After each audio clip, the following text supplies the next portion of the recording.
All right, there we go. Let's get our Facebook folks in here and let's start the show. We got the wheels spinning going on here.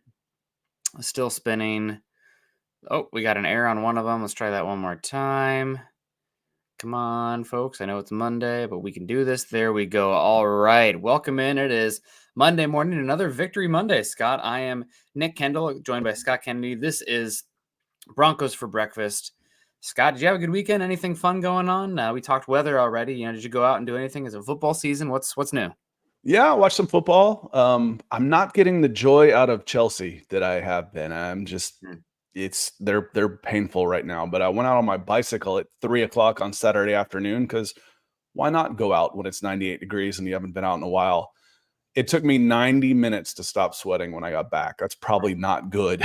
Like I got in the pool, I took a shower, I sat down at 90 minutes. I still had beads of sweat coming off of my forehead. I'm like, all right, I think I overdid it. So we're gonna take today off too and go back out tomorrow. But yeah, got back out on the bike. Felt good though. It did feel good.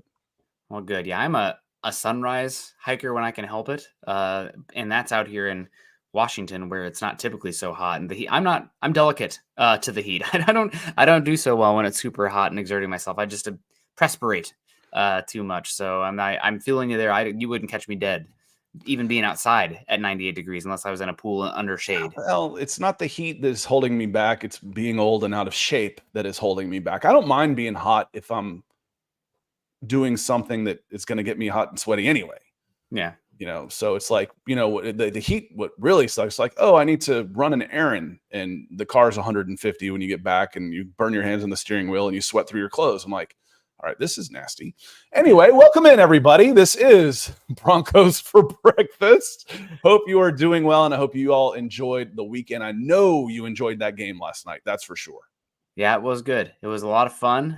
As far as I know, no serious injuries from the Broncos. Chad can correct me on that. I'm having to double duty that, so I'm taking care of the baby while also having the game on. So doing the best I can. Watch it again when I can. I think Jonas Griffith was the concern. But he came back and played.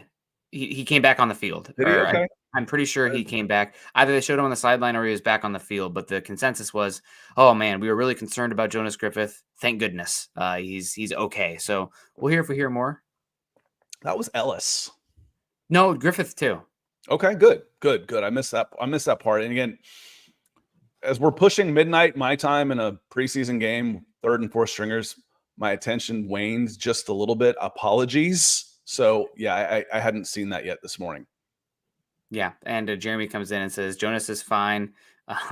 So is Ellis, and Jonas made a glass. I mean, he's been injured a lot, and it's a big bummer. But overcoming injuries will be a topic of conversation today as we get into it. But let's say hello to people coming in here, starting, of course, with our super chat. Troy coming in. Good to see you, Troy. Always appreciate you. One of my favorites. Hopefully we can get you out at the meet and greet this year. Week 2, Scott and I will both be there, so that'll be a lot of fun. That is now, less than a month away, and that'll be here before you know it. And that looks like you never want to make too grand sweeping of conclusions from preseason, Scott, and that's hard to do when it's what we have to go off of right now. Mm-hmm. But for as good as the Broncos look, Steelers look bad. So I'm hopeful. I wouldn't say I'm licking my chops quite yet. I don't think Denver's in a position to be licking any chops, but I'm excited for that game, and hopefully Troy can make it out to the meet and greet. And he says, I'm optimistic, but I do remember winning preseason games handily in the past only to be disappointed later. Love the energy, Knicks, and the defense so far. Nick, do we really need to go to the meet and greet since both of our wives are coming? No one's going to want to pay attention to us, for God's sakes. Yeah, that's true. That's also the baby is coming to the meeting. He's not going to the game. But, Nick and Scott will be playing baby dad in the stroller, walking around the stadium while y'all are talking up the wives. That's how I would do it. Come on, let's be serious. No, you're talking about, it's what we have to go on with preseason, but it's not with the Steelers. We got a little bit more to go on than that. We got Russell Wilson. We got Arthur Smith. We got some history there. We know it's like, oh yeah, well, Russ is just going to magically turn it on and Arthur Smith is going to open up the playbook. Well, no, maybe not. And is Russell Wilson even the starting quarterback come week 2? All interesting things for the Broncos look forward to. I know right now you want to look forward to your own team, and we'll talk plenty about Bo Nix and the Denver Broncos. That's for sure. Yeah, and with our super chats rolling in, we also got Nathan Johnson. This is a newish name to me on here. Maybe you come in before Nathan. Don't recognize the profile picture, but thank you very much for coming in and supporting the show. I love the Forrest Gump picture there. He says, "Good morning, guys. Nix looks like a mobile version of Tom Brady to me." Whoa, whoa, whoa, whoa, whoa, whoa! I love it. But let's we'll just take it as it comes, right? I mean, Nix looks very comfortable out there. You know, I said it last week. I'll say it again. Right now, the preseason with what did he get? 3 drives, Scott. It's a pop quiz. He's answering the questions in the pop quiz, but this isn't a comprehensive end of the semester, AP test where, you have every single question under the sun. You've been preparing for the MCAT or the bar, whatever you want to call LSAT, for months and months. We have not had every question asked, so obviously not every question can be answered, but what has been asked has mostly been answered pretty well. He had the penalty, overstepped the line of scrimmage, a few balls that were a little inaccurate. They were really praising him for taking blame for that bad pass to the left on the screen there. So not perfect. Again, against backups with the starters for the Broncos. He answered the questions that were asked. That's all you can go off of. That's all we can go off of right now. And honestly, Scott, other than looking competent out there, which the offense and Bo Nix certainly did, just hearing the Broncos announcers, I'll let you talk about that if you want to, but just all their reports about how much the locker room believes in Bo Nix and is excited about him. I think it was last week we had Steve Smith saying, I don't know if, the veterans in the room would be happy if, they're not splitting it 50-50. Sounds like everybody is really excited about Bo Nix and the way he's carrying himself, and it should be a matter of time before he's named the starter, and people in Denver, the players, are excited. Steve Smith, God bless him. He's he's a phenomenal football player, but the dude is eaten up with little man's disease. 5'9", 180 something pounds, and had to battle to become if he's not in the Hall of Fame, he probably will be. He's phenomenal, but Steve Smith has the little man's disease pretty heavily, and it helped him get to where he is, and congratulations, because he was a phenomenal football player. Mm-hmm. Ryan Harris, it's the first time I've gotten to listen to the Denver Broncos broadcast on TV, because the only time that happens is when they're on NFL Network, because normally I'm listening to the radio guys. Now, I love the radio guys. I thought Steve Levy was drunk last night. The mistakes they were making, he couldn't get the players' names right. And then Ryan Harris hasn't seen anything that he doesn't think is the best thing that he's ever seen in his life. It was a little over the top for me. It was a tough broadcast. Just Cynthia Freuland's awesome, but the rest just felt unprepared. On that note, Michael Ronquillo comes in. He says, "Good morning, Nick and Scott on Broncos for breakfast. Go Broncos." I want to get back to, thank you, Michael, Sunrise. I want to get back to the questions asked by Bo Nix, answered for Bo Nix. I used to, when I was scouting players, to get questioned, you worry about the level of competition.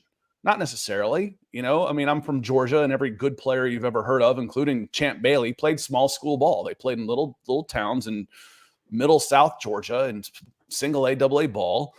And Champ Bailey, the way I always put it was, Champ Bailey is still Champ Bailey no matter where you put him. Now, is he dominating the competition that you are putting in front of him? If the answer is yes, that's all you can go with right now. So, of the questions you are asking Bo Nix, what more could you have expected from him to this point? Again, he's aced it.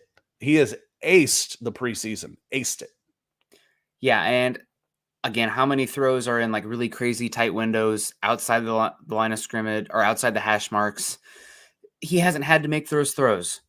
He's taken what's been there, and that's Drew Brees made a career on that. At some point, there's going to be adversity. There's going to be a defense that's tough. His guys aren't going to be separating, and he's going to have to create or make some high-level throws. And you can still be a great quarterback without Josh Allen's arm, right? Especially with how Sean Payton. I'm fully drinking the Sean Payton offensive scheme mastermind right now because of just how everything seems so open. Coordinated. Yeah, it's just, it makes sense. It's like, the way they're sequencing plays too, it all seems like great design. The way they're like sprinkling in the RPO looks too. Eventually, Bo Nix will probably have to work a little bit more under center drop pack concepts. but they're staying on time. It's all looked so purposeful and makes sense. So I've been, again, Bo Nix a few plays here or there. The accuracy you can nitpick. I thought he did better job in the pocket. I'll have to go back and watch again when I'm not on baby duty, just, really nitpick the things, his play. But he did everything that you could have possibly expected or hoped given what was asked. And Broncos Country, I'm always, pump the brakes, and it is preseason. We see quarterbacks. Was it last week? Sam Ellinger, they call him Mr. August because he's so Mr. great. August, yeah. Yeah, so great in preseason. He's got 110 career rating in the preseason. It's going to change. And just because Bo Nix looks great right now does not guarantee he's going to be great in the regular season. Mm-hmm. But with what we saw, with what they're saying about him, how they're responding to him, how Sean Payton's talking about him, you have to be optimistic. You have to. I'm guarded. I always am. But you have to be optimistic about that you found the guy. Now, do we expect him to be perfect? Should you expect him to be Patrick Mahomes? No. That's just unbelievably unfair. A mobile version of Tom Brady? But I think you have the comparison I used last week was Alex Smith at his peak was a damn good quarterback. You put him on a good roster with Sean Payton calling it, you can win some freaking football games, no doubt. So I'm excited. And I think Bronco, and I'm typically, stick in the mud type, well, what about this? Blah, blah, blah. Again, it's preseason. Denver's starters better than the Packers backups, no doubt after that game. But you should be excited. How much better is, because I look at the comparisons, the modern day comparisons. Josh Allen, no. Trevor Lawrence, no. That's a little bit different. Caleb Williams, no. But there's a guy in Cincinnati that I think would feel like a decent comp. I mean, when I think of Joe Burrow, I don't think of big time arm. There were some questions about him being number 1 overall. Does he have the tools to really be a number 1 overall? That if you want to talk about who does he compare to in the NFL right now, of the top quarterbacks that I would say, okay, this would be, you want to say Alex Smith, you want to talk about ceilings. What about Joe Burrow? The thing about Joe is he had, and granted, he was throwing to Jamar Chase. I was saying he's got elite weapons and knows how to get them the ball. That's good, right? It was more vertical based versus the horizontal attack coming out of LSU. I mean, it was bombs away, that slot fade. I mean, they made a championship out of that slot fade with LSU. So I think it's a little different. The name that I said Alex Smith as well. Dak Prescott, the build, the spread stuff, the intelligence, not the A+ arm, but the A arm. And I think just like that, people underrate Dak's intelligence. He is one of the smarter pre-snap cerebral pocket quarterbacks in the game right now. I would rank him 6 if I was doing a 1-season ranking of the top quarterbacks in the NFL. I think that's we don't want to put a ceiling on Bo right now. We don't know. But that's like, if he could reach Dak's level, that's a top 10 quarterback who is physical, built, mobile, not an overpowering arm, but accurate enough and can do pretty much anything you ask of them. And Bo Nix's arm is fine. It's not the howitzer, it's not going to, he has to work to make sure his mechanics underneath are good. It can't be Josh Allen for Mahomes. The enough factor. Does he have enough arm? Yes, he has enough arm. Yes. Jess coming in says, as time goes, he will just be improving. Get your popcorn ready, Broncos Country.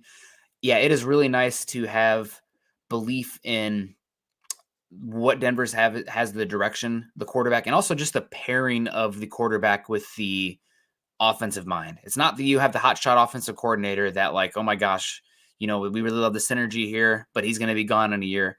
We got, 5-10 years, Sean Payton, who knows, things can change, but if let's say it's all goes well, that should have a good pairing there for a bit. And just the synergy between the two looks really good from the Broncos. So excited it's about it. It's a good match. And frankly, the maturity level of Bo Nix, I'm not worried about, Drew Lock. If I'm watching guys throw, again, you went through it during camp. Y'all saw it firsthand. I was going to say Drew Lock, but hell, you got somebody there. If you're watching those 3 guys throw on air, who's the best thrower? Probably Lock has the livest arm. No, I'm sorry. At Broncos camp right now, Jarrett Stidham, Zach Wilson, Bo Nix. Who's the guy who's going to get your attention, zipping the ball around all over the practice fields? Probably Zach Wilson. I want him starting. If I'm playing a game tomorrow that I have to win, he's my third choice to start. Yeah. Yeah. So It's again, it's the hardest position to judge because it's the position that requires the least amount on the physical tools and most on stuff that you cannot measure. intangibles. Running back is right in there too with vision and balance. You can't measure those, and you can just see when you've got it or you don't. Mm-hmm. And Bo Nix's maturity, I'm not worried about him doing stupid stuff. You're worried about him. It's like, okay, can he hit that outside hash? Well, you know what else he's doing, Nick? He's using the middle of the field. Mm-hmm. That's going to give you an extra step as guys start cheating in on curl routes. It'll open up the hash a little bit more where maybe I need a tenth of a second more because I don't have the howitzer of an arm. But now guys are having to sneak looks inside because the middle of the field is opening up for the Denver Broncos for the first time under Sean Payton. It is. And also you see the factor of the athleticism mobility. opening things as well for him. That's another reason, young Dak before the injury, Alex Smith, it's not like, he's Lamar Jackson out there or even, Josh Allen built like a brick, what house. But the athleticism is part of the playbook. It's baked in. It's a get out of jail free card. Now it's always that line between Auburn, Bo Nix, where it's like chaos to the point of being detrimental, right? You need to still make sure your base is correct. You need to make sure you're protecting the football. But if you can rein that in a bit and just, break glass in case of emergency, that can be very good. And also utilizing it in the play design as well. So very excited. Again, Bo Nix, his stats for the day. How much did the stats actually matter? I mean, whatever. 8 for 9, 80 yards, 1 touchdown, 0 sacks. Again, he looked good. And I think he has not only not lost the job, but won the job. I don't think everything's been Jarrett Stidham's fault, but there's just a different energy and athleticism, I guess, that you get with the Bo Nix experience out there. I think it makes a big difference in the red zone and the goal to go situations. And again, I just keep coming back to the teammates really rallying around him. We didn't really have that with Drew Lock, so to speak. There was some talk of, oh yeah, he's really talented. We love Drew. Paxton Lynch, he's a first round pick. We took him. Blah blah blah. Now this is it feels like a different experience watching from the outside of how they're talking about Bo Nix and just the presence he has and the belief in the locker room. And part of it, he's royalty is not the right word, but he has grown up football.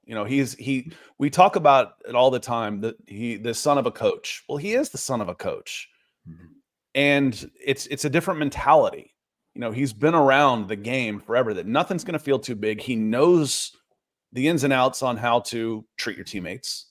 The maturity level, he's going to be he's a little older. So what? The maturity level, having been the son of a coach, is way beyond just someone with a big rocket arm. Yeah. Yeah. I think you really do have a Dak Prescott-esque pathway here to success. And I know that there's a lot of, because he's the Cowboys quarterback, there's a little bit of weird observations with Dak sometimes, but he's a top 10 and then, quarterback. The lack of success in the postseason. But y'all, Dak Prescott finished second in MVP voting last year. Yeah, let's be real here. This is not a knock on somebody to compare them to Dak Prescott. He finished second in the NFL in MVP in 2023. And those are pretty lofty goals to have, y'all. I mean, fast forward to a year from now, he's probably the highest paid quarterback in the NFL, right? I mean, that's probably the reality of this situation there. We'll see what happens. We got Jeremy in here. Game was nice. The joint practice is even nicer. Things are looking ahead of schedule. Has your prediction changed for the season? What did we say originally, Scott? 5, 6 wins? Probably around 5, maybe 6. So yeah, I'd move it up a little bit. Yeah, I'd say anywhere. Based on, I think, God, I don't even want to say it. The questions that you have to ask, there's 2 of them that have gotten a lot of snaps out there this preseason. Tim Patrick, Greg Dulcich. Those are big offensive weapons, knock on wood, that I haven't really been factoring into the equation because I haven't wanted to. I can't count on them. So I haven't really. So it's like, okay, yes, if those two guys are healthy and productive, is a number 2 wide receiver, is a number 1 tight end worth an extra win? Yeah, it is. Absolutely. Absolutely it is. So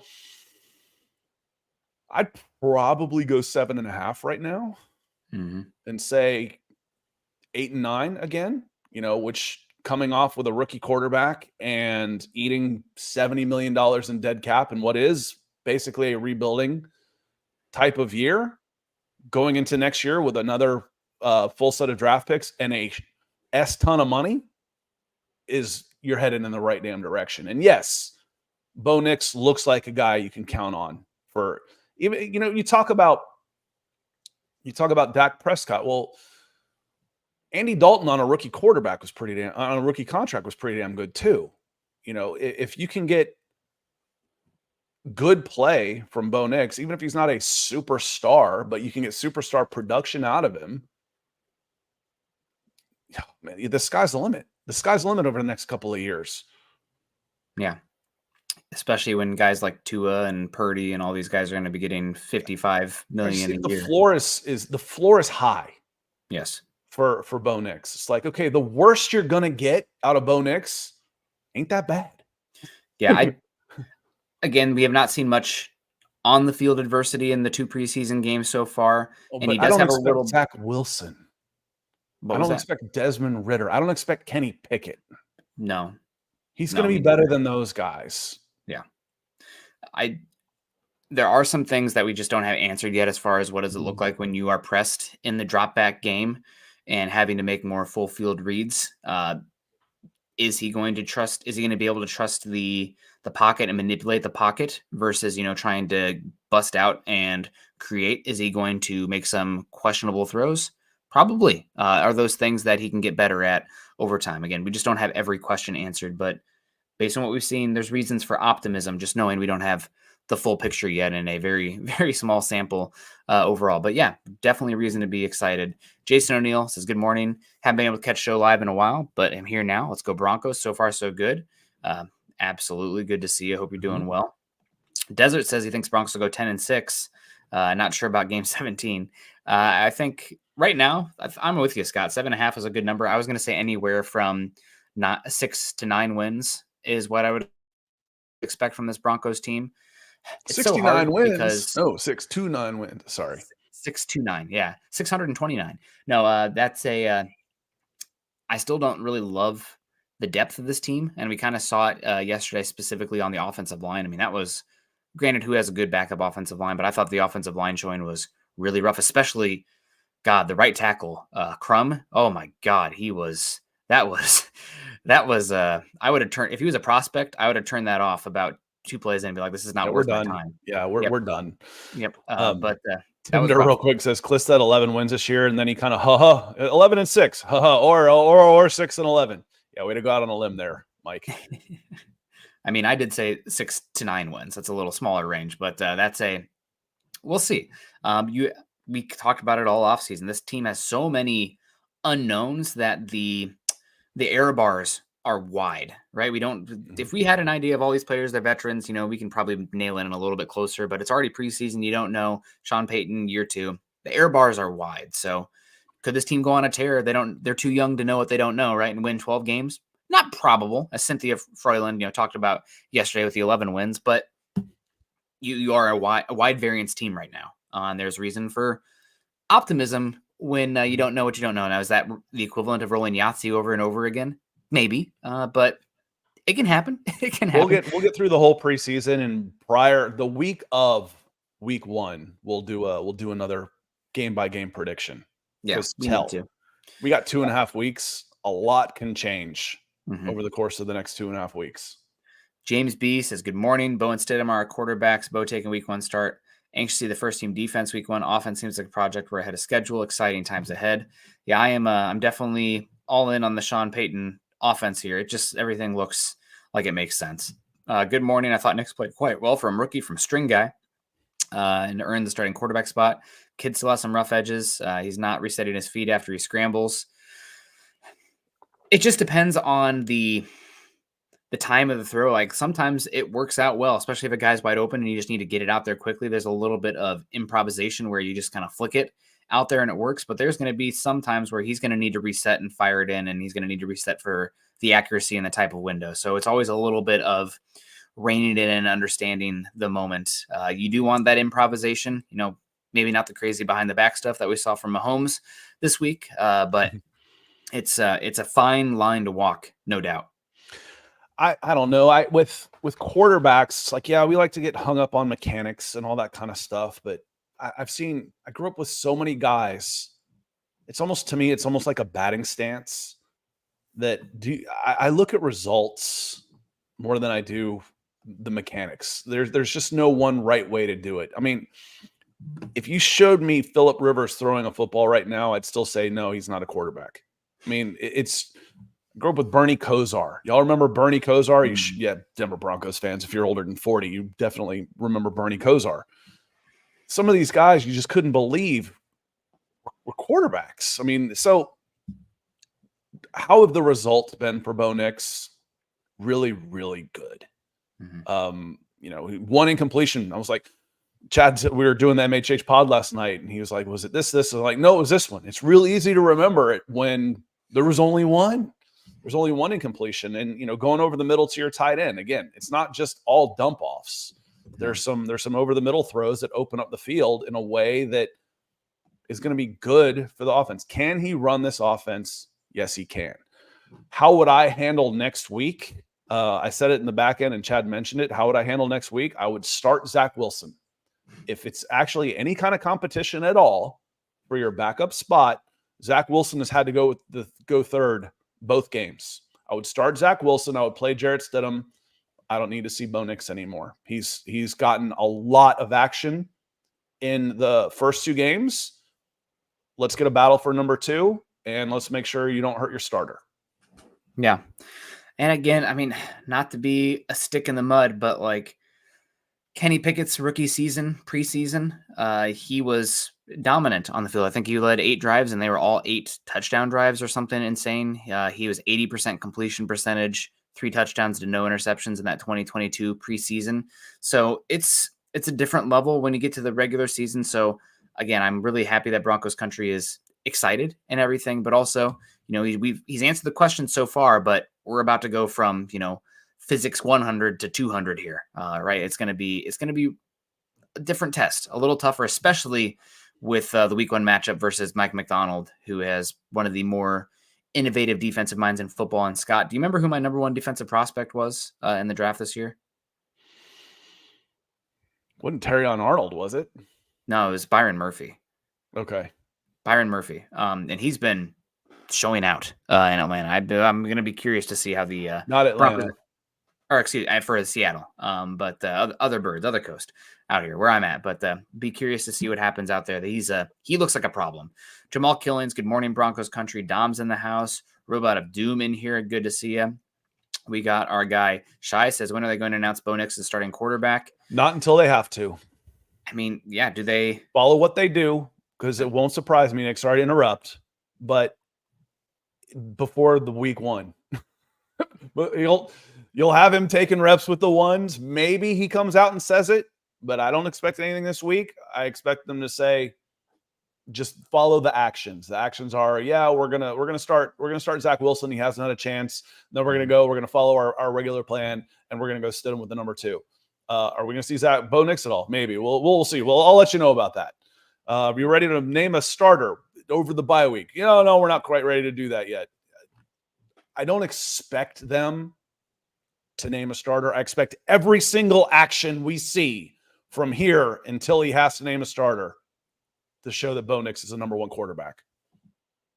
Yeah, it was. I think it'll be Bo Nix. We'll see if they announce it. Jasmine in the house with the super sticker. Always great to see Jasmine. Appreciate you on Twitter, Jasmine. Hope you're doing well with the super sticker. And yeah, it'll be fun to see what happens this year between the Broncos and the Falcons, since she's a Bronco fan out there in Georgia as well. Yeah, and we've got kind of a false fall coming in. It's only supposed to be mid-80s in August, which is going to be like, open up the windows. So, Jasmine, hope you enjoy the weather this week because it's going to be hot again next week. And then I'm looking forward to coming out to Denver. Again, I love Colorado. I absolutely love Colorado. So, looking forward to going back out. And I told my wife, I said, "Hey, you want to go to Denver in September?" She said, "I'd rather go in December." Yeah, me too. But do you want to go in September? So we'll try and get back out. Jasmine, hope you enjoy a lovely day in the Southeast. Yeah, absolutely. It's supposed to be rainy and cool out here in Washington, which in the Western Washington, which me as a Mossback, I'm excited for that. Getting a little bit cool and overcast coming in. Adam Strange coming in says, "What's up, Broncos Maniacs? Good to see you." Alabama Green says, "Morning, boys. Nix is the outcome if Manning and Brady had a love child." Yeah, that's God bless, man. Good luck. Speaking of, again, getting into, do you get it done or not? Peyton Manning's feet. You talk about a happy feet court. Peyton Manning always looked like he's, about to have a seizure when he's in the pocket. He's bouncing around, he's jumping around, patting the ball, and then he just, finds a perfect spot for it. Going back to, I'm not going to overly criticize mechanics. With quarterbacks especially, I want to see results. And the results, again, has he been asked every question? No, but what more could you have asked from Bo Nix in the preseason? What more did you need to see? What more do you need to see to say, okay, he's going to be our starting quarterback? He's answered the questions that you've asked of him so far. Yep, absolutely. I got David Flores in the house. So what's up, fellas? Looks like we got a quarterback. About freaking time. Benjamin Flores here. Nix has passed the eyes and points test. Yeah, the offense looks competent and humming with him. He's keeping them on time. He's getting the ball out. And from what I could see, making the right reads. Now, granted, not the all 22. And we'd have to really, play by play, page by page, kind of dissect what the defense is doing. Luckily, we can do that, right? The real Monday morning quarterback where they're doing it real time. It's why it's so hard for those guys. But yeah, I think, again, I would be shocked if Nix wasn't the guy. I'd also be pretty shocked, Scott, at this point. If we'll see if they keep all three quarterbacks. Cliff went through his depth chart and he had Stidham not making it. It sounds like he had both of them on the bubble, and he wouldn't commit to which one. I think when they showed the graphic, he only had Zach Wilson. The graphic showed them both in yellow. Okay.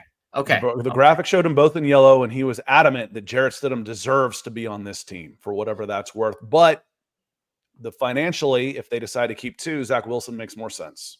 Yeah. I think they're going to try to keep both. They like Stidham a lot. Maybe it can be a renegotiated contract. Maybe an injury will happen and Stidham will have a little value somewhere. I don't know, but I think that all three quarterbacks could be kept. And it sounds like Stidham is considering how the backup quarterback market exploded this year, I don't think he's like a detriment to the team value-wise. And you could create that cap space pretty easily. So we'll see what they do with keeping that. It definitely cut into the to the running backs. So you only kept three. So Blake Watson, P. Ryan, and who am I forgetting? Estime. It was Estime, McLaughlin, and Javante. You're forgetting Beatty. Beatty was a third. So, but it was P. Ryan and Blake Watson were both off the roster, off the 53. Yeah, we'll see what happens. I got to say, I was not super impressed with Estime in the reps that I saw. He just looks so not explosive. He looks like a guy coming off an injury with the explosiveness that he has now. He runs hard, and I do appreciate that from him. But just the burst was really lacking. I know he ran a 4.7 at the combine, ran a little better there, but just when he has the ball in his hands, it just feels like okay, it's closing in on you way too fast. So we'll see what happens with the running back room. A lot of question marks there. My big takeaway, Scott, from the offense, other than Bo Nix should be the starter here. He did everything right, and I know that was a big point of emphasis for Sean Payton, making Bo Nix go out there and earn it. And I would say by all accounts, on the field as well as in the preparation and practice, he's done that. So he should be the starter. Tim Patrick, you mentioned him already, but I think Tim Patrick has earned himself the starting spot in the slot. I don't know if this is a stock up and stock down here, but Patrick looked really good in the slot, made some tough catches out there. I don't know if you saw after the game, they really celebrated in the locker room for Tim Patrick and that touchdown that he had. So awesome to see that because he's overcome a lot the last 2 years to get to that point, but it looks like he's wide receiver 3 in the 11 personnel, and that Marvin Mims is on the outside looking in as wide receiver 4, maybe relegated more to a gadget role out there. Like last year. Yeah. Which is not what you want from a second round pick. He didn't even really get the gadget role last year. He just stopped getting snaps altogether. Yeah. Jasmine coming back in. Thank you, Jasmine. She says, can you both grade Bo's overall performance? What impressed you? What concerned you? What about defense? I mean, as far as the question, it's a pop quiz, not a final by any means. So for the questions he asked, and it's always not, yes or no, get it right or not. There's a few things here or there, but I mean, it's hard not to give him a B to an A grade overall with the outcome of it. And I think he improved a little bit with some of his happy feet, looking to escape on first viewing on the broadcast angle in the game versus the Packers. And overall, again, answered the questions that were asked. So I'd have to give him, let's go B plus. He had a couple penalties here, a couple balls that were like, oh, maybe it should have been the other shoulder than that one. Wasn't perfect. That's not the standard I'm looking for here. There's always going to be things to nitpick. But I think B plus, A minus, he was very good. And for me in quarterback play, you don't need to be perfect to get an A because there is no really perfect. That's unattainable. So it's an A for what we've seen thus far. And what impresses me is, he's poised and calm, but this is the NFL. It's different being poised and calm and experienced playing for Oregon, where you're out talenting everybody that you're going against. And yes, you should be out talenting other teams' 2s and 3s that he's been facing, but it's still the NFL. He looked like he had one nervous throw, his first. Like he had one nervous throw, his very first one. After that, the command of the offense and then the quickness in which he gets through his reads. Some of the over-the-middle throws that we've talked about were second reads. You can watch his head and it's come back and hits a guy. The pre-snap reads. Was that one to Mims? Was that a touchdown to? Was it the out route to Mims in motion first game? Yeah. Yep. In the first game, that's all pre-snap reads. So, do we think that Sean Payton is one of the best offensive minds in football? Yes, we do. Have we seen that Bo Nix can run this offense? So far, yes. What concerns me is he's only done it against 2s and 3s. Yeah, that's it. That's the concern. Do I think he's going to be 8 of 9 for a touchdown extrapolated over the course of the season? No. No. And again, I've said before, if he puts up similar to numbers to the vilified Russ Wilson, he'll be in Rookie of the Year conversations, and he may be one of the leaders at 26 and 9. If he has 26 touchdowns and 9 interceptions as a rookie over the course of a year, he will be in Rookie of the Year conversations. Defense, safety still concerns me, Nick. And I like the depth on the defensive line 10 times better.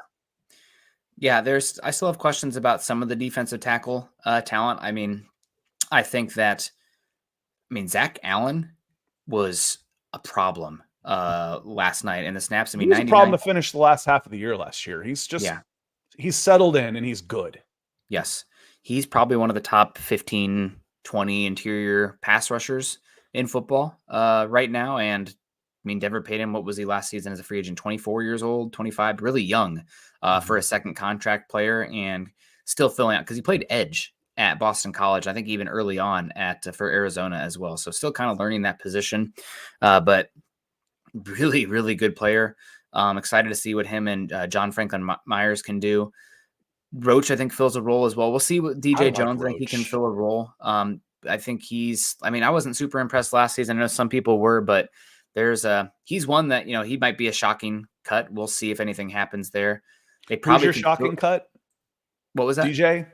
Yeah, I think he'd be on the outside looking in, maybe one of the shocking cuts this season. They didn't touch his contract or anything. So Roach and him, I think, play a similar body type and role. So we'll see. I think they could still probably use a true nose tackle. I haven't been super impressed with Blackson. And I didn't think he looked great on tape yesterday, but from those I've spoken to, Owazurike has been impressive, and Kliss went on about it last night saying, like, you guy missed a year, 4th-round pick, and they didn't even subject him to waivers or anything. They're probably going to want to try to hold on to him. So we'll see how the math lines out. But big takeaway for me on defense is defensive line depth, as you mentioned, specifically the edges. I don't think they have any superstars at the edge room, but I think the 4 deep, they're all on getting on the field quality, which not every single team has at edge. So that's great. Browning being healthy, that's awesome because he's probably the most gifted defensive front player you have out there as far as the raw tools. And I thought that while I think Moss is going to win the backup spot, I really like the energy that Mathis brought.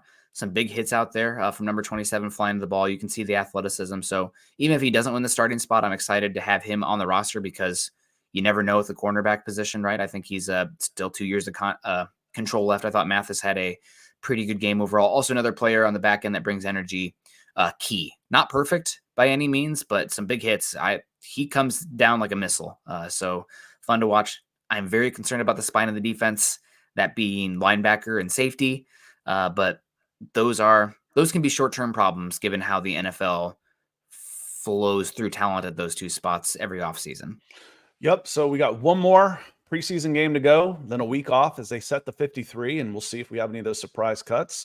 I think we're just about to get out of here. I want to say thank you to our Super Chat superstars, including, Justin just comes in right at the buzzer. Justin, thank you so much with the Super Chat. He says the double out route touchdown Bo threw was just beautiful to watch with a defender streaking into his face. Sean Payton offense is fun to watch. The swing pass to Javonte looked like 7 years ago's Saints. And Javonte running downhill in the backfield against the perimeter of a defense is scary. It's scary. If I'm on the defense, I want big eaters attacking Javonte Williams. I don't want guys in the 200s, light 200s attacking Javonte. Yeah. Javonte looked good. I know we got to get out of here. Negative takeaway. I thought the backup offensive line looked dreadful overall. Crum, and $80 million in dead cap hit comes in. Yep, and that's one thing too. We're talking about the win-loss prediction for this Broncos team, just because of the reality of the draft picks and whatnot. The defense looked good. Shocking. I'm so shocked how good the defense looked. Maybe Vance Joseph is a guy. I don't know. They're playing physical enough. Michael Pratt a lot as well. Yeah, and Michael Pratt is not an NFL quarterback. Sorry, Michael, but I've been saying that since January. Yeah, yep. But the questions on the depth in the offensive line, I thought Forsyth looked bad. I thought Crum looked bad. I thought that Sherman looked bad. I think Throckmorton okay. Jacobs looked okay. Parrott looked okay. But the second string offensive line, and third string offensive line, pretty poor overall, especially Crum. God, man, he had safety, not the safety. Safety was on Sherman, but a lot of bad plays coming from that right tackle spot with Crum. Sorry to pile on a guy like that, but thank you, Justin, coming in here. Yeah, excited to see. We got Michael coming in closing too. It's a great show today. Go Broncos. Go Michael. Appreciate you so much, and appreciate you guys. The back-to-back wins. It does seem exciting to have the a lot of hope back here in Broncos country, and hopefully we can ride that through. I got tickets I broke that streak last year, right? Going to games, finally saw a win, so let's get a new streak going. I got tickets to weeks 1 and 2 this season because they're going to be out here in Seattle, and then the meet and greet is week 2. So hopefully it's going to be Bo Nix too. That'll be exciting to see what happens, and a lot of fun, a lot of good things to talk about, and probably. Do you expect to see Bo Nix or any starters in this third game coming up here? Probably not, right? I mean, the third preseason game. This is the worst game of them all. You would think no, but they've played the starters more than really anybody else in the NFL. Yeah. So far that maybe I would, I mean, I don't know. My instinct is no, but with Sean Payton, I don't know what he's going to do. Yeah. So no, I don't know. Way to go out on a limb, Scott. No, I don't expect to see at most a series from the ones. Yep. Yeah. We'll see what happens, but appreciate everyone coming in. Make sure you're following us on Twitter. Scott's at Scout Kennedy. I'm at Nick Kendell MHH. Also follow us at Mile High Huddle if you haven't done so yet. We're also on Facebook.com/Mile High Huddle and Facebook.com/Mile High Huddle Pod. And as that ticker says there underneath, please subscribe over on YouTube, like the show, and share on your social media platforms. We really do appreciate everyone. Troy Boer coming in, Nathan Johnson, Michael Ronquillo a few times, Jessica Natty, Jasmine out there in Georgia. Appreciate you. Justin Lloyd, you guys killing it, supporting the show. Appreciate you so much, Scott. We will see you again later. Have a great rest of your day. Also, continue to choose kindness and compassion. Go Broncos.